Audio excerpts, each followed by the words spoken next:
Well, it seems that the SAG-AFTRA and the SAG-AFTRA strike is still a thing, but apparently, it may hopefully end this week or within the end of this month or going into next month. Who knows? But it did seem like it was going to end before then. Yeah, it did seem like it was going to end before then, but what happened, ladies and gentlemen, was, and hold on for a sec. What happened is, even though it looked like everything was all set and ready to be signed, sealed, delivered, the representatives of SAG-AFTRA, mostly the president, Fran Drescher, and I think their attorney, or whoever it was, David something, can't think of his last name, basically said, oh, we have one more thing. Yeah, basically what they did, everything, because again, everything was sealed, looked like it was signed, everything seemed to be ready to be signed, sealed, and delivered, right?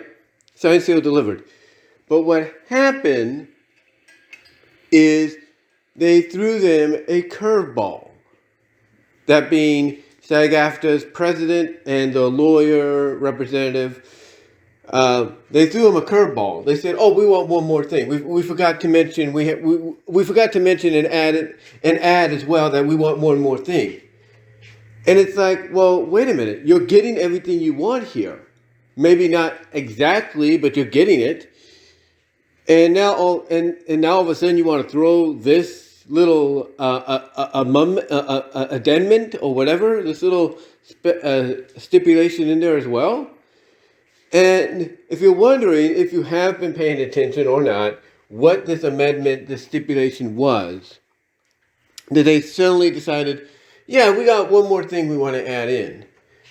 It's the fact that they want, and they may get it, but what they want is for all the streaming services to up the fees by 50 cents or $1, and they want a part of that, or something like to that measure. Basically, they want the subscription services to say, "Oh, you charge $19 a month or $20 a month, up that by 50 cents or up that by $1, and oh, we want a part of that too." So it's like, well, wait a minute. You said right here on this paper that we're showing you, this agreement, that this is all you want, and now you want this? And what's interesting about this is you're having a lot of top-tier members of the union, A-list celebrities that have been in, movies and television shows that people have, enjoyed and everything, have actually gone and seen or have tuned in to watch. People like George Clooney, the former president, Melissa Gilbert, and so on. Ryan Reynolds. It's like they, along with apparently almost everybody else in the union, are getting frustrated with Fran Drescher here.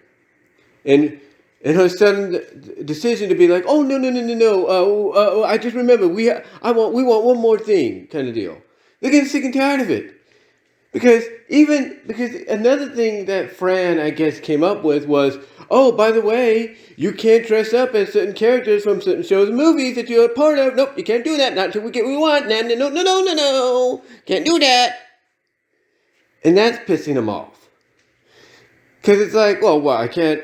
Because even Ryan Reynolds, even though he was joking about it, even Ryan Reynolds was like, oh, so I have to call my daughter a scab because she wants to dress up like Deadpool or whatever. He wasn't happy about it. He wasn't thrilled. And again, the same could be said for George Clooney, Melissa Gilbert, and many, many others who want this to end.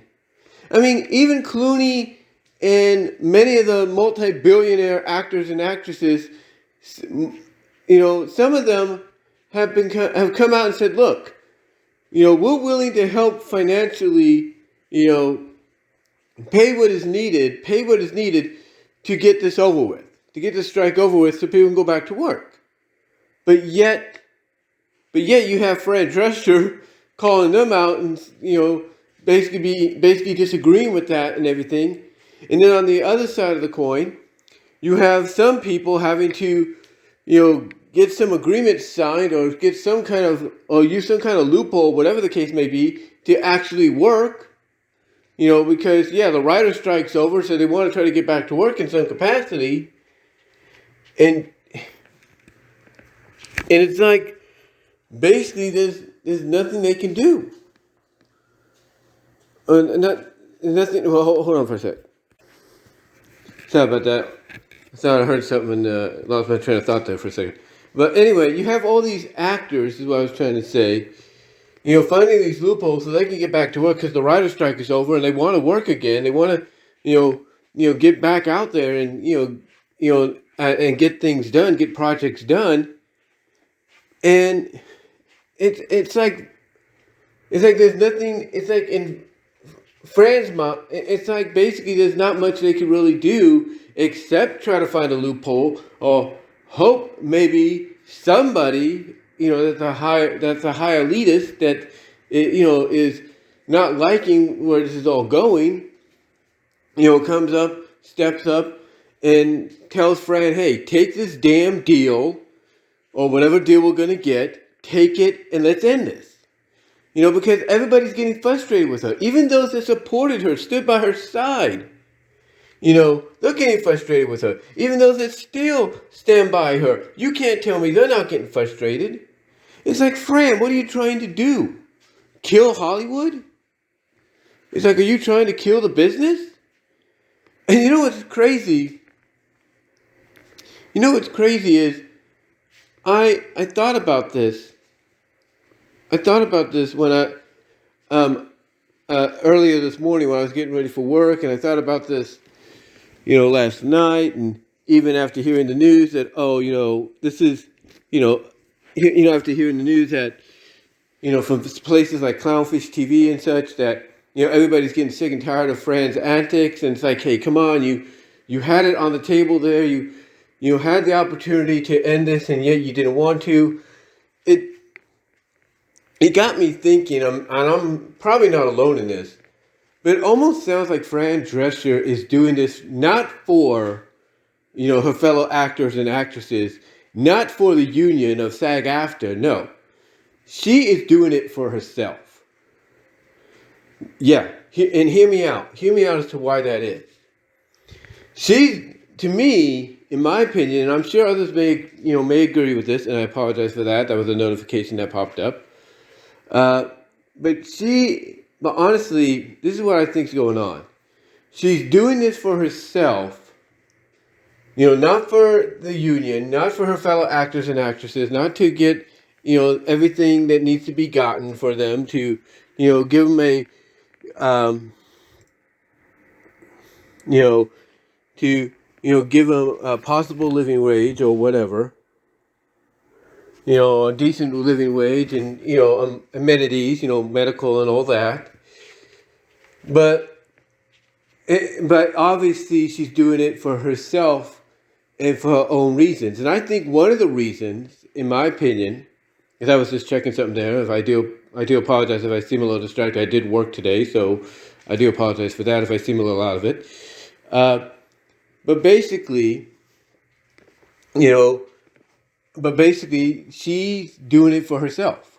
She's doing it for herself, and I think the reason she's doing it is not because she wants to kill Hollywood, not because, as I was saying, and let me repeat it here, not because she wants to, get everybody the best deal possible, get them all the right coverage and stuff they need. But it's mainly for the fact that she's doing it for herself because she's mad. She's mad at the fact that she, in my opinion, never got a chance to star in an Oscar-winning film. I think that's what it is. Now, you might say, oh, that's stupid to think, Brian. That's stupid to think. And you might be right. You might be right. But who's to say it isn't? Who's to say it isn't stupid, to think that. Or who's to say it isn't reasonable or theory enough, conspiracy enough to think that? Because think about it. Think about it, okay? Fran and SAG-AFTRA had a deal waiting for them on the table a couple weeks ago. And what did she do? She decided, along with her lawyer, much to the surprise of, the studios and the AMPTP, and probably even her fellow union members, a majority of them, what did they decide to do? They decided to throw out the curveball and say, "Oh, one more thing. We forgot to tell you we want one more thing too. One more thing." And it's like, really? You're getting the majority of what you asked for already. What is this? What is this one more thing that you want? Only to find out again that it's they want them to raise the fees on the subscription services. And they want a part of that. And it's like, really? That's what you want? You want that? And if you're an observer from the outside, if you're an observer from the outside, a fan of movies and entertainment, you hear this, you're like, wait a minute, you're getting everything you asked for. From what we're understanding, you're getting pretty much everything you asked for.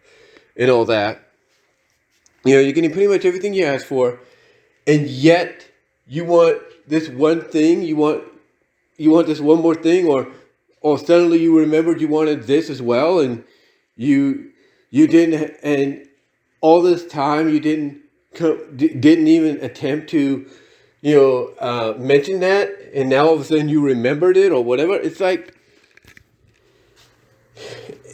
to a lot. It's like to a lot of people, this is what's making her reign as SAG-AFTRA's president look like a joke. And this is why, again, a lot of people are frustrated. Because it's like, I guarantee you, people in the union are thinking, wait a minute, Fran. We're getting everything we agreed on and you've talked about, and you've never mentioned this until now. We've never heard you mention or talk about getting this as well until now. So you can't tell me that she's not doing this for herself. She's not doing it for SAG-AFTRA. She's not doing it for her fellow actors and actresses. She's not doing it to get a better deal. She's not doing that. She's not doing all this, period, for what she's claiming is the right decisions. No. She's doing it, in my opinion, and I think others would agree with this, for herself. Because like I said, I think she's mad that while she was a member before becoming president, while she was a regular member, she never got a chance to star in an Oscar-winning film. I think that's what it is. She never got to star in an Oscar-winning film as a lead actress or supporting actress. And you know what? She has no one to blame but herself.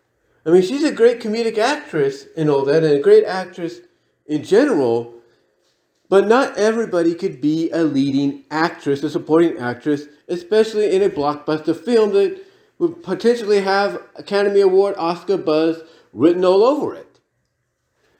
So I think, honestly, as ridiculous as this sounds, and as stupid as some people may think it is I think, honestly, that's probably her reasoning. The fact that she never got an opportunity like that.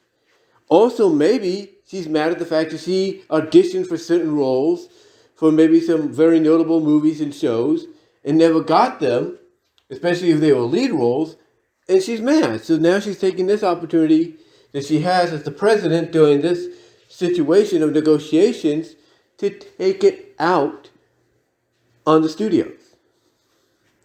To take it out on them and send a message of, hey, you don't want to mess with me. You don't want to mess with the nanny. Okay? When I want something, you better give it to me. She's taking the opportunity to do that, in my opinion. She's taking the opportunity to do that. And I know, again, as I mentioned, I know I'm repeating myself. Again, I do apologize. I am a little tired. But, because I did work today and I just almost ran into the wall there. Um, but, I know some people may think it's dumb for me to think this or to theorize this or look at this as a conspiracy. But, guys, let me ask you this. If you were put in charge of something like SAG-AFTRA, and you are the main person responsible for trying to get a deal done during negotiation times like now, would you not take the deal that pretty much has guaranteed you everything you want, everything you've wanted right off the bat? Would you take that deal and have it signed, sealed, and delivered, and get yourself and everybody else back to work, or would you basically get everybody? Would you decide that, yeah, the deal's great and everything, gives us everything we want, but there's one more thing, and you decide you want to add something else on that maybe nobody else knew about, and it basically causes everybody, including those in SAG-AFTRA, in the SAG-AFTRA union, to turn against you. All because maybe you want something added on that they didn't even know about. They may have not known about.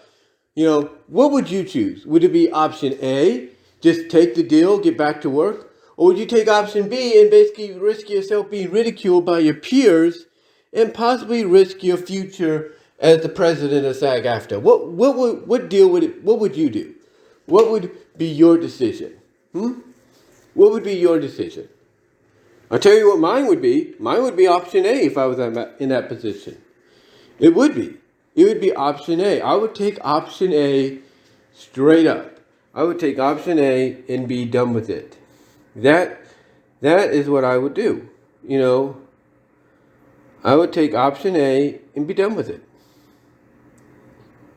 And I know some people would probably side with Fran. I do apologize for that. Like I said, I'm tired. And say, hey, she's only doing what's best for business, what's best for her and her fellow actors and actresses. Yeah, I get that. I understand that. But again, hear me out. What would you rather do? Would you rather take the deal, get you guys back to work, or get you and your fellow actors and actresses back to work, and then maybe when the next round of negotiations comes up in a few years, maybe you decide, hey, we still want all this, and here's a few more things we came up with during these past 3 years, to add on to hopefully avoid another strike. Or will you decide to risk it all and risk every major project out there for every studio, all because you want to get back at them for not giving you the opportunity that you believe you deserved, but you're not letting that be known because you're making it look like you're more about, hey, I'm trying to get me and my fellow actors and actresses the best deals. Again, I would take the first option. I would take the deal that was made, signed, sealed, and delivered, because it gives us everything we want, and just move on. And then the next time negotiations comes around in the next 3 years, then I add on the fee or the increase in fee, and all that, and getting that residual and all that. That's what I would do. I would wait. But then again, I'm not the president of SAG-AFTRA. Fran Drescher is. And pretty much I think after this, she might as well kiss that presidency goodbye, if you know what I mean. Because people are wanting her head. They want her head, basically, not literally, but figuratively. Figuratively, they want her head. And they, believe it or not, they want Melissa Gilbert back. Because even Melissa Gilbert's looking at what Fran's doing and being like, yeah, at first what you were doing was right, but now you're just out of control. You're letting the power go to your head. So, what do you guys think? What are your thoughts overall, in general, about this whole situation? Do you kind of agree with me with, Fran's real motivation? Or do you think maybe she's just power hungry? Let me know down below in the comments as well as in the live chat during the premiere. Like the video. And until next time, guys, I will talk to y'all later.